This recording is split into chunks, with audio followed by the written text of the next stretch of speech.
finalement, savoir écrire entre des petites lignes comme ça, est-ce que c'est vraiment prioritaire ? Je suis d'accord avec toi, on peut vraiment se poser la question. Et les enfants autistes, je crois justement qu'eux, ils me rappellent qu'on a tous nos trucs de spécificité. On a tous nos trucs, quoi. Et c'est comment est-ce qu'au quotidien, on vit avec sans que ça perturbe trop, sans que socialement ce soit trop dérangeant.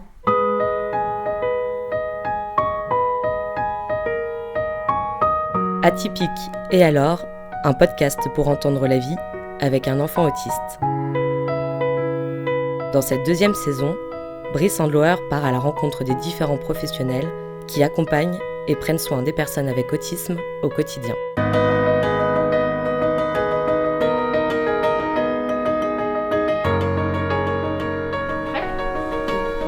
es prêt ? Je m'appelle Émilie Chiche-Portiche, je suis psychomotricienne en libéral. Ouais, comment on fait celui-là ? Oui, comme ça, on croise. J'ai 37 ans. J'ai commencé à travailler en 2007. Je suis diplômée de 2007. Oui, celui-là, on le fait. Et ma première rencontre avec l'autisme, ça a été dans mon stage de 2e année, où j'ai travaillé en tant que stagiaire de 2e année en hôpital de jour. Je me souviens C'était un jeune garçon, il avait 7-8 ans, et il était vraiment, on va dire qu'il était vraiment dans son monde. Avec un regard extrêmement fuyant, avec un corporel très léger, puis passé presque inaperçu, et il avait beaucoup d'angoisse. Il tapait sur des choses, voilà. Et il y avait quelque chose déjà un peu entre nous. Moi, j'arrivais à pouvoir être à côté de lui, à ce qui est plus d'angoisse, et à pouvoir faire des premiers apprentissages. Je me souviens quand déjà j'arrivais à le faire monter sur un espalier ou juste découvrir un tunnel. Enfin, c'était un truc incroyable déjà. Et la dernière séance, le jour où je lui ai dit au revoir, il est venu, il s'est assis à côté de moi, il s'est mis dans mes bras, il s'est levé dans mes bras, il m'a regardé. Et il m'a fait juste une petite caresse comme ça sur la joue. Et on était seuls au monde tous les deux. Et ma psychomote, donc il y avait une éduque, elles m'ont regardé, elles ont arrêté de respirer, je crois. Et vraiment, on est restés comme ça tous les deux à se dire au revoir en fait. Et on a arrêté le groupe, il est reparti. Et là, on me dit, bon là il s'est passé un truc assez incroyable. Je dis, ah ouais, je crois. Et donc même moi j'en tremblais un peu, au purée. Et vraiment, je garde encore un souvenir ému de ce moment-là, parce que ça a été vraiment on va dire ma première rencontre avec l'autisme, et avec le fait que c'est possible en fait si on prend le temps, et voilà, il faut aller les chercher, il faut aller, mais ils sont là, et il se passe plein de trucs.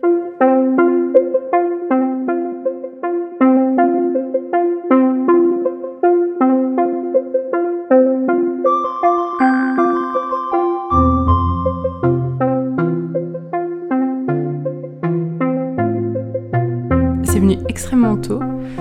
J'étais en première, où d'autres cherchent encore ce qu'ils voulaient faire. Moi, j'ai dit que je voulais être psychomotricienne. Alors, mes profs me regardaient avec des yeux. C'est pas dans nos cases. Il y avait kiné à l'époque, il y avait orthophonie, mais il n'y avait pas psychomotricité. Et je me souviens très bien que j'ai dit à ma mère, je veux aller au salon de l'étudiant et je veux regarder ce que c'est que le métier de psychomotricien. Et il y avait un stand de l'école de psychomotricité. Et en parlant avec les étudiants, j'ai dit voilà, ça c'est mon métier.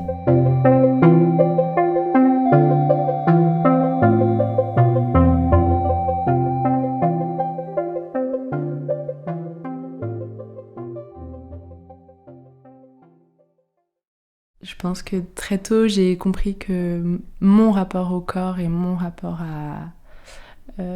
au psychisme étaient quand même très liés. Et que j'avais besoin certainement d'aller comprendre quelque chose de ça. Et que surtout, il y avait des solutions, quoi. Par exemple, je suis d'une maladresse extrême. Je pense que petite, ça m'aurait été très utile de voir une psychomote. Et maintenant, je peux dire, ah bah oui, je pense que bon, j'ai peut-être un léger trouble des coordinations, mais en tout cas, je pense qu'il y a quelque chose dans mon rapport au corps quand même, où je me suis dit, tout n'est pas d'une évidence, en fait, pure. Et j'ai l'impression que pour les enfants autistes, c'est un peu ça. Il y a quelque chose comme ça où l'adaptation au monde n'est pas d'une évidence pure. Ça demande un effort important à chaque instant de s'adapter au monde. Et comment est-ce qu'on peut trouver ce juste équilibre entre garder un peu sa personnalité ou ce qu'on est, tout en essayant de trouver à s'adapter un peu au monde, mais pour son bien. Là, regarde, tu bouges plus. Tiens, regarde, tourne la tête. Ouais, super. N'est-ce pas? Bravo. Les coudes. Ouais, regarde les mains. Ouais, les doigts. Les doigts. Les deux. Ouais. Ici, les hanches. Ouais, les genoux. Ouais, les pieds. Pieds. Les orteils. Ouais, les orteils. Tout le corps comme ça. Ouais. Regarde, on s'étire. Déjà, j'ai envie d'aller les comprendre. Et voilà. Et envie de rentrer un peu dans leur monde, d'essayer de comprendre comment ils fonctionnent, ce qui les touche eux. Et je pense que je prends le temps de la relation.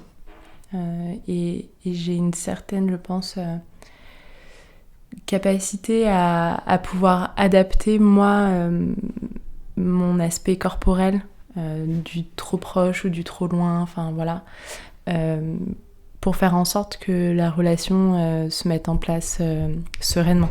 Mais moi je trouve que ça, on me l'a pas appris, en tout cas. Je sais pas, je crois que c'est un peu instinctif quand même. C'est un peu, alors certainement dans mon histoire perso, certainement dans ce que je suis. Enfin, faut aller au front, quoi.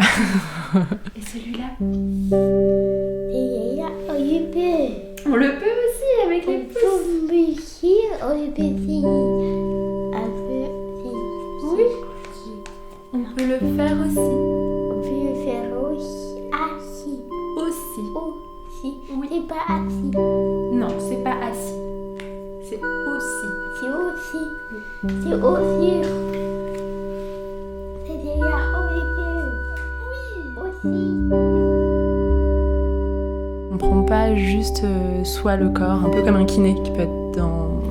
moi, ça me paraissait très fonctionnel à l'époque, ou le psy qui me paraissait très dans le psychisme. À chaque fois, il manquait quelque chose. Et j'avais l'impression que la psychomote réunissait les deux. Et effectivement, la psychomote réunit les deux. Comment est-ce qu'on passe des fois d'abord par le psy et pour arriver au corps, et des fois par le corps et pour arriver au psy. Enfin, c'est quelque chose qui me fascine, qui me motive, Mais j'ai l'impression que c'est central parce qu'on est d'abord un corps, et puis après, très vite, le cerveau se forme. Enfin, quand on parle juste de l'intra-utéro, quoi. Et moi, ça me fascine de me dire, ok, quand la tête va pas bien, il nous reste le corps, quand même. Il y a une mémoire comme ça, je trouve, corporelle, des cellules là, très profondes, sur lesquelles on peut s'appuyer, et c'est ça que je trouve hyper intéressant. On s'en mêle les pinceaux. C'est On s'en mêle les doigts. C'est pas possible. là, on ne peut pas. C'est là, on peut pas les faire. C'était très difficile de se faire une représentation du métier de psychomotricien parce que déjà il n'y en avait pas beaucoup. Enfin, on allait chez l'orthophonie, chez le kiné, mais on allait très peu chez la psychomote. Donc moi je me souviens quand j'ai commencé, on me disait t'es psycho quoi? La psychomotricité est partout où il y a un corps, donc du bébé à la personne âgée, en passant par les soins palliatifs. Au début, ça a été très difficile pour moi de me dire c'est quoi mon vrai métier exactement. J'ai l'impression de le toucher, c'était quelque chose d'intuitif comme ça. Et petit à petit, j'ai construit une certaine représentation de mon métier et je me suis énormément formée. On a un emploi du temps, on sait qui on va voir, mais on ne sait pas ce qui va se passer. Des fois, je dois m'adapter. S'il y en a un qui est fatigué, s'il y en a un qui est plus motivé sur autre chose que j'avais pas prévu, enfin voilà, je m'adapte. Mais j'ai toujours mon objectif en tête. Voilà. Moi, j'aime bien dire aux enfants que mon métier, c'est de regarder si, pour leur âge, ils savent faire tout ce qu'ils doivent savoir faire avec leur corps.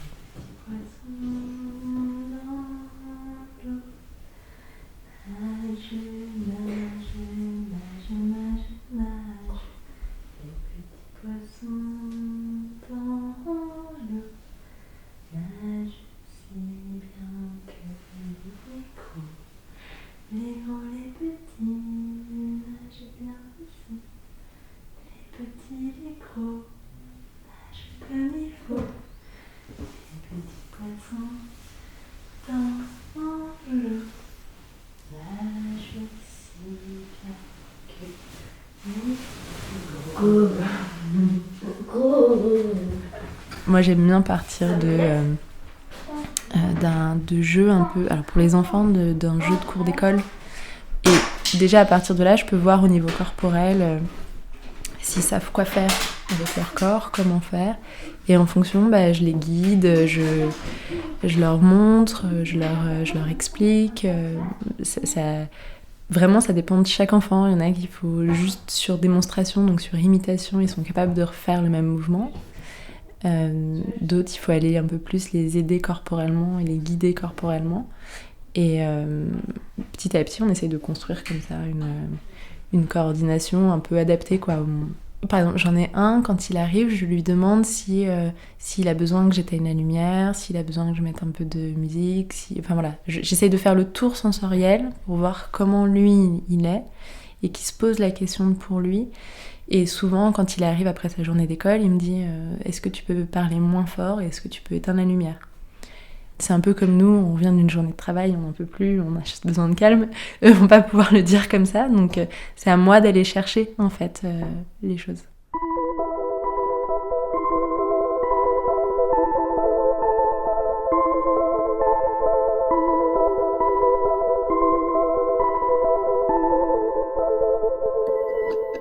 Je garde au moins les enfants sur 2 années scolaires. Je les vois une fois par semaine sur au moins 2 années scolaires. Moi j'aime bien donner cet exemple-là à certains parents.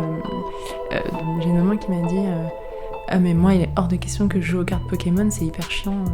Et bah oui mais si vous lui demandez que de faire ses devoirs, de jouer à vos jeux, dites-vous que pour lui c'est aussi hyper casse-pied dans l'autre sens, quoi. C'est aussi un peu à vous d'aller jouer à ces jeux, même si vous ne les aimez pas. Lui toute la journée il fait des trucs qu'il n'aime pas forcément. Et je me souviens, elle m'a regardée en me disant ah oui c'est vrai, c'est pas bête. Et en fait j'ai l'impression que pour le TSA c'est un peu la même. Quand même, tout le temps on leur demande des trucs un peu compliqués pour eux, un peu voire même difficiles, qui demandent un effort, voilà. Et donc des fois je me dis que c'est aussi sympa d'aller les soulager et puis de faire un truc un peu chouette que eux ils aiment, quoi.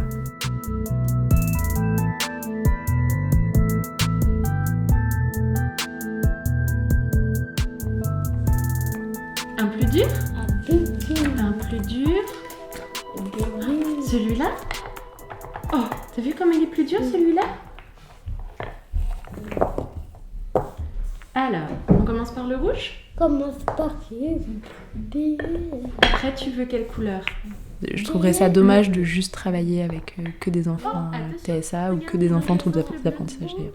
Ouais, ça donne un peu de nouveauté, de créativité, et parce que vraiment en plus j'aime bien. Donc j'ai l'impression que les enfants qui ont un trouble d'apprentissage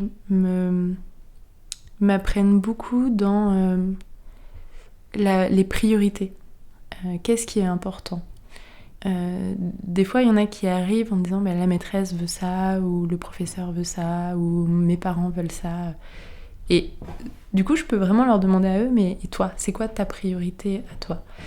Et ils ont souvent des réponses hyper étonnantes. Finalement, savoir écrire entre des petites lignes comme ça, est-ce que c'est vraiment prioritaire ? Je suis d'accord avec toi, on peut vraiment se poser la question. Et les enfants autistes... je crois justement que eux, ils me rappellent qu'on a tous nos trucs de spécificité.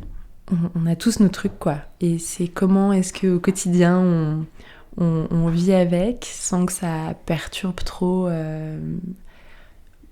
sans que socialement ce soit trop dérangeant, on va dire. Mais On a tous nos petits trucs sensoriels. Moi, j'aime bien avoir certains vêtements et pas d'autres. J'aime bien certaines textures et pas d'autres. Quand je me lave une main, je suis obligée de me laver l'autre main. Enfin, voilà, on a tous nos trucs un peu comme ça. Et eux, c'est démultiplié à plein d'égards. Ils me font ne pas oublier ça, en tout cas. Et que à chaque instant, des fois on a besoin d'être plus proche de quelqu'un, des fois plus loin, c'est comme ça. Et c'est comment est-ce qu'on fait pour vivre avec ça. Rouge. Bravo. Tu vas où? Yam, où tu vas? Qu'est-ce que tu regardes? Tiens, viens t'asseoir. Qu'est-ce que tu regardes? On en fait un dernier? On fait celui-là? Je le range? On le range? Oui. Oui? Oui, arrête. Aide-moi. Aide-moi, arrête. Tout est décuplé pour eux quand il y a un sensoriel qui va pas. C'est pas juste comme nous, une petite étiquette qui gratte où on peut se dire allez, je passe ma journée, je peux pouvoir la découper à la fin de la journée, quoi. Tout de suite, ça prend des proportions incroyables. Alors c'est comment on régule un peu tout ça et comment on peut faire en sorte que ce soit vivable. Bien. Regarde. Tout ce que je vois, c'est que effectivement, ils portent attention à certains détails beaucoup sensoriels, où nous, finalement, on arrive à faire la part des choses et à discriminer et à apaiser quand il faut. Je sais pas si c'est par un non-connaissance, c'est comme s'ils avaient l'outil corporel, mais ils n'avaient pas le mode d'emploi, quoi, de leur corps. Toi, et toi. C'est les doigts malins? C'est toi, Maya. Oui. Mal. Malin. Maya. Oui. Gaïok. La langue, on la met en haut. Malin. Maya. Oui, malin. Maya. Les doigts malins. C'est les doigts qui savent comment travailler, les doigts malins. Je suis capable de les regarder et de dire, mais dis-moi, dans quel monde je ne comprends pas comment tu... Explique-moi comment tu vois les choses, je sais pas. Il faut que tu m'aides. Et alors, mais même au non-verbaux, il y a quelque chose comme ça où je me dis, même si je leur pose la question, ça doit faire un chemin à un moment donné dans leur tête et ils vont me donner peut-être une petite réponse corporelle et ça va être à moi de la décrypter.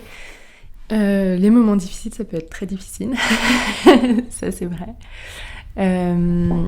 Ça peut être des cris, des pleurs, des coups, enfin voilà. Souvent je sais pourquoi, souvent je sais pourquoi c'est arrivé, comment ça va partir, bon, je sais à peu près aussi maintenant, à l'époque un peu moins. Ça peut être de la fatigue, ça peut être juste un gros rhume, et ça peut être une incompréhension de la situation sociale. Et souvent quand les enfants accèdent à un moyen de communication, tout ça diminue aussi énormément. Quand ils commencent à comprendre socialement ce qui va se passer, c'est beaucoup plus facile. Quand je sais pourquoi, je garde le cap et j'explique à l'enfant. Quand je sais pas pourquoi, je le dis aussi et j'essaye de réfléchir à pourquoi. Et là, j'appelle souvent toute l'équipe, en tout cas la référente. Et c'est là où c'est important de ne pas être tout seul quand on travaille avec un enfant autiste. Et souvent, en discutant avec les éducatrices, les psychologues, on comprend un peu c'est pourquoi, ce qui se passe, ou avec les parents même. Je vois la souffrance des parents. Ils peuvent être... eux, ils font comme ils peuvent pour accompagner, pour être là avec leur enfant, mais je pense que pour eux, c'est beaucoup plus compliqué que pour moi.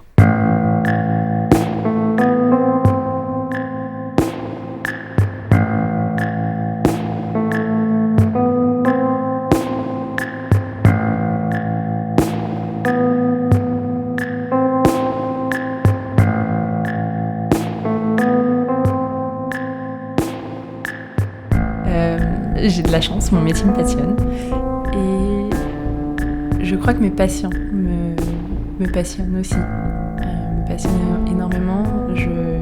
j'aime bien penser à eux, mais pas dans un truc où je me réveille la nuit et où j'angoisse de mes patients, mais plutôt en me disant « Ah, mais j'ai trouvé, je vais essayer ça ». Enfin, voilà. Et j'adore ce moment où j'essaye des choses, où je teste des choses avec mes patients, puis ça marche pas, mais en tout cas, d'avoir ce petit instant où lui aussi, il me dit « Ah ouais, c'est cool !» Il y a un truc comme ça, on est tous les deux et où ça fonctionne, quoi.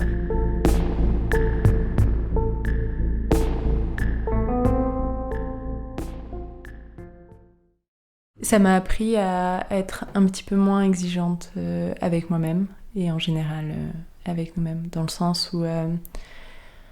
et de se réconcilier un petit peu avec nous et avec ce qu'on est, en fait. Se dire, moi je sais pas attraper un ballon, est-ce que vraiment c'est très utile dans la vie de savoir attraper un ballon ? Bon. Et si oui, ok, on va y aller ensemble, et puis je vais être là, je vais t'aider, et puis on n'est pas obligé de se mettre une exigence là très forte de là tout de suite, quoi. Et j'ai aussi des moments dans la séance où quand, je sais pas, je pense à certains de mes petits patients qui me regardent pas de toute la séance ou qui ont l'air de pas être là et qui juste d'un coup se retournent au moment de dire au revoir et me regardent avec un énorme sourire et me disent « la semaine prochaine ». Et c'est un truc comme ça, c'est indescriptible, mais c'est vraiment dans du non-verbal. Et c'est des petits moments un peu magiques, en fait. Faut aimer l'autre. Faut être patient. Faut avoir une certaine solidité interne, quand même. Parce qu'on voit des gens qui vont pas très bien, et d'autres qui vont bien, mais aussi des gens qui vont pas très bien.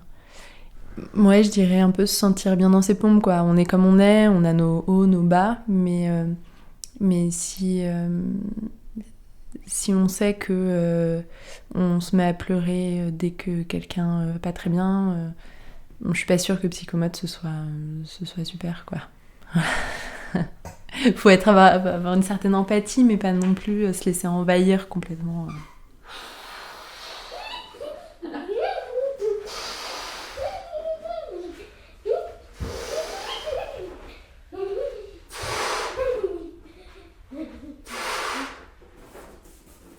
Tiens, tu te mets de l'autre côté ? Je vois qu'en travaillant, ils vont mieux. Et que même certains vont bien. Enfin, il y a plein de fois où j'ai dit aux parents, il va bien, on peut arrêter, quoi. Et les parents, c'est drôle, me regardaient en disant, mais il était à ça ? Oui, il va bien, en fait. Il est ok, il a des copains, dans l'autonomie, il se débrouille pas trop mal. Ouais, il était à ça, ok. Et du coup, c'est assez rigolo de voir le regard des parents qui se modifie, en fait, à ce moment-là. Quand on rappelle, en fait, que dans la vie quotidienne, les choses se font plus ou moins, quoi.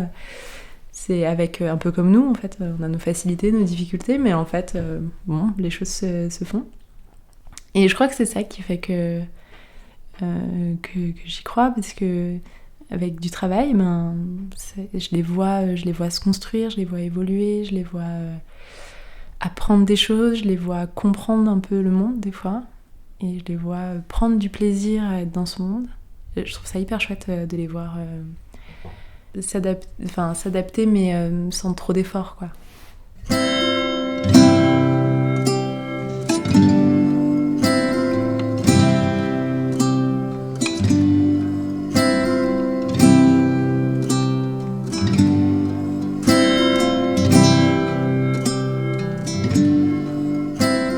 C'était le 6e épisode de notre nouvelle saison consacrée au métier de l'autisme.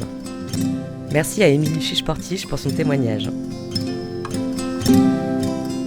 Après des années de travail et de développement, nous avons mis en place un outil pour les familles qui permet de faciliter les échanges entre les différents professionnels et d'améliorer le suivi de la prise en charge.